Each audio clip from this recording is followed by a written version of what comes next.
Hello guys, welcome to this channel of Genius Classes. My name is Aryan Gupta and today we will be study about vagina. पिछले क्लासों में हम लोग female reproductive system के बारे में चल रहे हैं, तो पिछले क्लासों में हम लोग यूट्रस के बारे में पढ़ चुके थे। यूट्रस के पूरी तरह से डिटेल्स ले चुके थे। आज हम लोग ना वेजाइना के बारे में पढ़ेंगे। वेजाइना की बात करते हैं तो वेजाइना फीमेल रिप्रोडक्टिव सिस्टम का ही एक पार्ट है और इस वेजाइना का एक और नामों से जाना जाता है कोलपोस। इसे कोलपोस भी कहते हैं। जनरली के तौर पर जब वेजाइना में इन्फेक्शन हो जाता है तो डॉक्टर उस इन्फेक्शन को जांच करने के लिए कोलपोस्कोप का प्रयोग करता है। कोलपोस्कोप का प्रयोग किया जाता है, अतः बोल सकते हैं कि वेजाइना का दूसरा नाम क्या है, कोलपोस है। यदि इसकी बात करते हैं इस वेजाइना की, तो ये वेजाइना जो है वो इलास्टिक मस्क्यूलर ट्यूबुलर रचना है।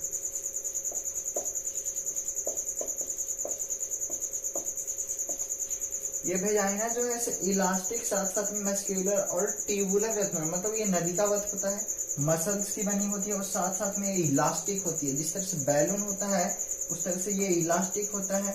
ये जो पार्ट दिखाई दे रहा है सर्विक्स के बाद वाला पार्ट, यही वेजाइना है। और ये वेजाइना इलास्टिक होता है, मस्क्यूलर होता है, साथ साथ में ये ट्यूब की तरह होता है। दूसरी बात कि ये एक कोपुलेटरी अंग है, कोपुलेटरी ऑर्गन इसको बोलते हैं। कोपुलेटरी ऑर्गन से इसीलिए बोलते हैं कि यही जो है वो कोपुलेशन क्रिया में भाग लेता है। दैट मीन्स कोपुलेशन क्रिया में भाग लेता है। दैट मीन्स बोल सकते हैं कि इसी वेजाइना के अंदर मेल जो होता है अपने पेनिस को इंजेक्ट करवाता है, इसीलिए इस वेजाइना को कोपुलेटरी अंग भी बोलते हैं, कोपुलेटरी ऑर्गन से बोलते हैं। इसके बाद यदि देखा जाए तो ये हाईली डिस्टेंसिबल ऑर्गन है। हाईली डिस्टेंसिबल, इसे हाईली डिस्टेंसिबल ऑर्गन भी कहते हैं। क्यों? इसका मतलब क्या हुआ? इसका मतलब ये हुआ कि हाईली डिस्टेंसिबल का मतलब कि ये टेंशन के दौरान यानी कि तनाव के दौरान ये फैलता भी है और सिकुड़ता है। यानी कि ये जो होता है से फैलते रहता है, बहुत ज्यादा मात्रा में फैलता है, इसीलिए इसे हाईली डिस्टेंसिबल ऑर्गन कहते हैं।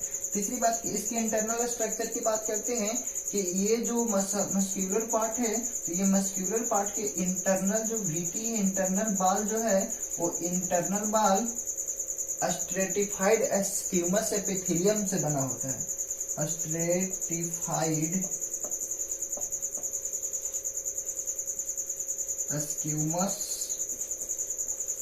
एपिथेलियम,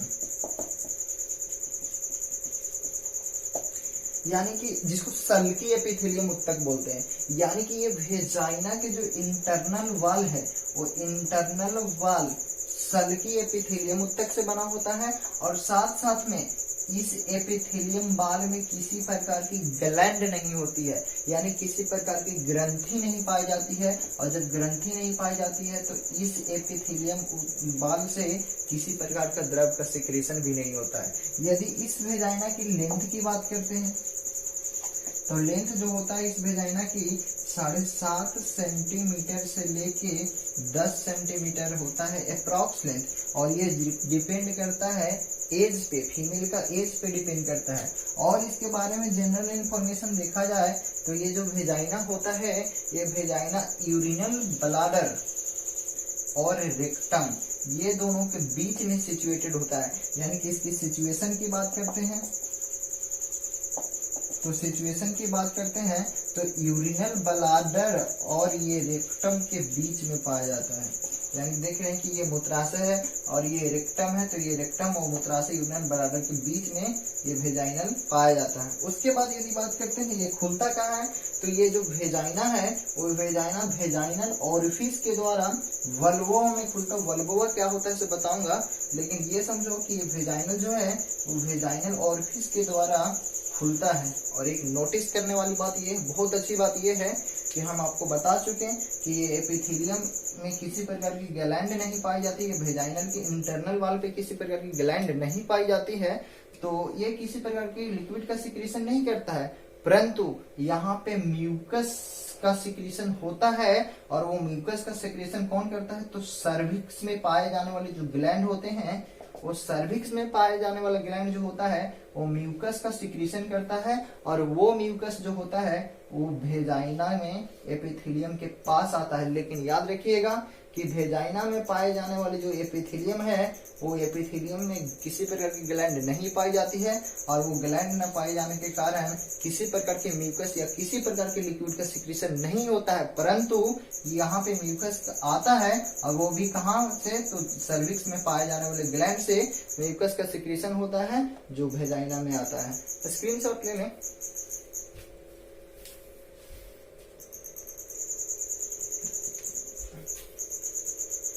अभी हम लोग वेजाइना के बारे में जनरल इंफॉर्मेशन की बात की। अब हम लोग ना वेजाइना के एक प्रमुख टॉपिक वेजाइनल बैक्टीरिया के बारे में देखेंगे। वेजाइनल बैक्टीरिया ये क्या होता है, इसके बारे में समझने से पहले सबसे पहले देखते हैं कि फीमेल के अंदर पेल्विस में जो भी ऑर्गन पाए जाते हैं, जैसे यूट्रस पाया जाता है, किडनी पाया जाता है, और भी पाए जाते हैं। तो खासकर यूट्रस की बात करते हैं तो फीमेल के अंदर पेल्विस के अंदर पाए जाने वाले जो यूट्रस होता है, यूट्रस का इन्फेक्शन एक्चुअली में पहले वेजाइनल के इन्फेक्शन से होता है। यानी कि पहले वेजाइनल इन्फेक्शन होता है, नाम सुने होंगे यूट्रस कैंसर का। वो यूट्रस कैंसर होता है कैसे, तो पहले वेजाइनल इन्फेक्शन होता है, और यही इन्फेक्शन बढ़ते बढ़ते यूट्रस में पहुंचता है, और यूट्रस में पहुंचते यूट्रस को इन्फेक्ट कर देता है, जिसको से यूट्रस में कैंसर उत्पन्न होता है। तो इस बात करते हैं कि वेजाइनल कैंसर होता कैसे है। तो ये वेजाइनल कैंसर होने के मेन रीजन ये है कि ये वेजाइना पहले से एसिडिक नेचर का होता है, और जब ये इसका एसिडिक नेचर खो जाता है तो एसिडिक नेचर खोते ही अदर रोगाणु जो होते हैं इस पे वार करते हैं, अटैक करते हैं, और अटैक करने से ये इन्फेक्ट हो जाता है। बात ये है कि इसकी एसिडिक नेचर बना कैसे रहेगा, तो प्राकृतिक हम लोग को फीमेल को एसिडिक नेचर बनाए रखने के लिए एक यहाँ पे वेजाइना में बैक्टीरिया पाई जाती है। यानी कहने का मतलब ये हुआ कि वेजाइना के अंदर एक बैक्टीरिया पाई जाती है, जिस बैक्टीरिया का नाम है लैक्टोबैसिलाई। Lactobacilli acidophilus.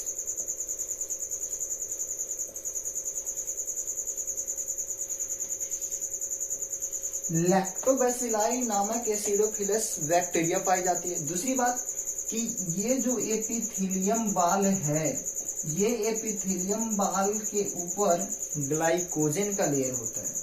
क्या का लेयर होता है, ग्लाइकोजन का, और ये ग्लाइकोजन का लेयर होता है, और ये ग्लाइकोजन के लेयर को ये जो बैक्टीरिया है डीकम्पोज करता, तोड़ता है, और तोड़ के इस लेयर ग्लाइकोजन के लेयर को कार्बनिक एसिड में बदलता है।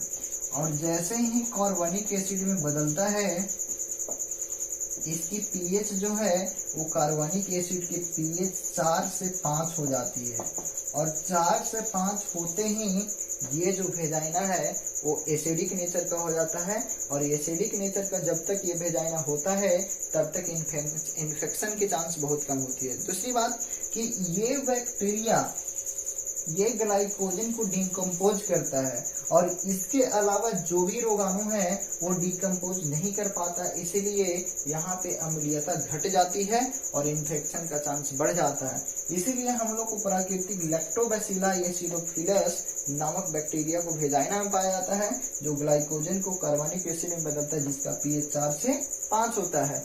और पीएच 4 से 5 होता है, और ये पीएच यहाँ पे अम्लीयता को बनाए रखता है। अतः हम कह सकते हैं कि ये क्या करता है, ये जो वेजाइनल बैक्टीरिया है, ये वेजाइनल बैक्टीरिया पेल्विस के अंदर होने वाले इन्फेक्शन या पेल्विस ऑर्गन के अंदर होने वाले इन्फेक्शन को प्रोटेक्शन का काम करता है, सुरक्षा प्रदान करता है। एक बात और, जैसे डॉक्टरों के पास यदि देखा जाए कि कोई व्यक्ति इन्फेक्शन हो चुका है, उसका वेजाइनल इन्फेक्शन हो चुका है, और वो डॉक्टर के पास यदि सलाह के लिए जाता है तो डॉक्टर उसे विवास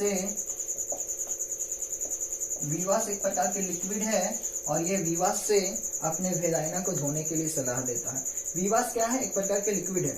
जो क्या करता है कि विवास, यहाँ पे विवास जैसे ही वेजाइना को धोते हैं तो ये विवास जो होता है वो अम्लीयता को नष्ट नहीं करता है, यानी कि ये एसिडिक नेचर को बनाए रखता है, और एसिडिक नेचर को बनाए रखने से इन्फेक्शन जो होता है वो इन्फेक्शन नहीं हो पाता है। इसीलिए डॉक्टर जो होता है इसे विवास लिक्विड के द्वारा वेजाइना को धोने का सलाह दिया जाता है। दूसरी बात, यदि कोई फीमेल जो होती है वो यदि सोप का प्रयोग करती है अपनी वेजाइना को धोने में, तो सोप जो होता है, यहाँ पे सोप का ये मतलब डीमेरिट है कि ये क्या करता है कि वेजाइना के जो एसिडिक नेचर जो होता है वो एसिडिक नेचर को ये क्या करता है, मतलब न्यूट्रल में चेंज करता है, और न्यूट्रल में चेंज करता है जिसके कारण इन्फेक्शन का जो वेजाइनल इन्फेक्शन का जो चांस है वो चांस बढ़ जाती है। अतः हम लोग को जो सोप का प्रयोग नहीं करना चाहिए, डॉक्टर जो सलाह देता है विवास का प्रयोग करने के लिए, वो विवास का प्रयोग करके हम लोग को वेजाइनल इन्फेक्शन से बचा जा सकता है। एक बात और, जब सेक्स के दौरान जो मेल होता है वो स्पर्म को जब छोड़ता है वेजाइना में, तो वो स्पर्म भी जो होता है वो स्पर्म यहाँ पे एसिडिक नेचर को कम करने का कोशिश करता है और वो न्यूट्रलाइज करता है। जैसे ही ये वेजाइना को न्यूट्रलाइज करता है, इन्फेक्शन चांस क्या होती है, बढ़ जाती है। तो सेक्स के पीरियड में भी, सेक्स के बाद वाला पीरियड में भी यदि विवास से क्या किया जाए, वेजाइना को धो लेना चाहिए, क्योंकि ये इन्फेक्शन को चांस को क्या करता है, बढ़ा देता है। इसके बाद यदि बात करते हैं मेंस्ट्रुएशन साइकिल की, तो यदि मेंस्ट्रुएशन साइकिल के दौरान जो लिक्विड का सिक्रीशन होता है वो लिक्विड को यदि छोड़ दिया जाए, तो उसके बाद यदि अनदर लिक्विड का सिक्रीशन होता है वो येलोइश कलर का होगा, दैट मीन्स वो थोड़ा सा पीला कलर का होगा, येलोइश कलर का होगा। तो येलोइश कलर का लिक्विड का सिक्रीशन होगा। यदि उसका ऑर्डर की बात करते हैं, उसकी स्मेल की बात करते हैं, तो स्मेल जो होता है वो फीसी स्मेल होता है। फीसी स्मेल के मतलब जिस तरह से मछली का सुगंध आता है, दुर्गंध आता है, उसी प्रकार की मछली के मतलब सुगंध के जैसा क्या होता है कि उसका मतलब दुर्गंध होता है।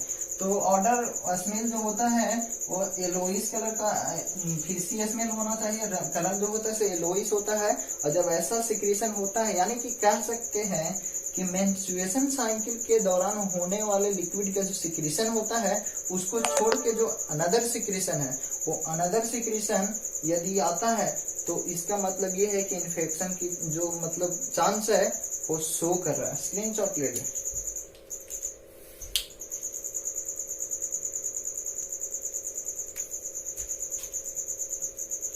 इस वेजाइना की यदि और डिटेल्स में बात करें तो इस वेजाइना के अंदर एक पतला सा, बहुत पतला सा झिल्ली पाई जाती है, और ये झिल्ली जो होता है बहुत पतला होता है, इसे हाइमेन झिल्ली कहते हैं, इसे हाइमेन कहते हैं।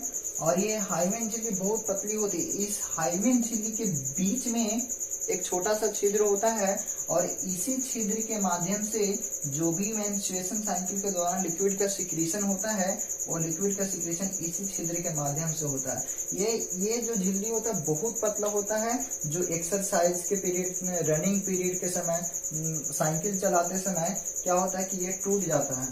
तो ये टूट जाता है, ये हाइमेन झिल्ली पाया जाता है। एक बात और, यदि बात करते हैं वेजाइना के फंक्शन का, तो फंक्शन ऑफ वेजाइना देखते हैं। फंक्शन ऑफ वेजाइना, तो फंक्शन ऑफ वेजाइना देखा जाए तो वेजाइना का मुख्य रूप से 3 फंक्शन है। पहला फंक्शन ये है कि ये कोपुलेशन का, कोपुलेटरी अंग की तरह बिहेव करता है। कोपुलेटरी अंग, ऑर्गन बोल सकते हैं, कोपुलेटरी अंग की तरह बिहेव करता है। मतलब ये हुआ कि ये ना कोपुलेशन क्रिया में सहायता प्रदान करता है। दैट मीन्स कहने का मतलब ये हुआ कि ये वेजाइना के अंदर ही जो मेल होता है अपने पेनिस को इंजेक्ट करवाता है, और पेनिस इंजेक्ट करवाता है यानी कि कोपुलेशन की क्रिया करता है, यानी कि कोपुलेशन की क्रिया करने के लिए रास्ता प्रोवाइड करवाता है, इसीलिए इसको कोपुलेटरी ऑर्गन बोला जाता है।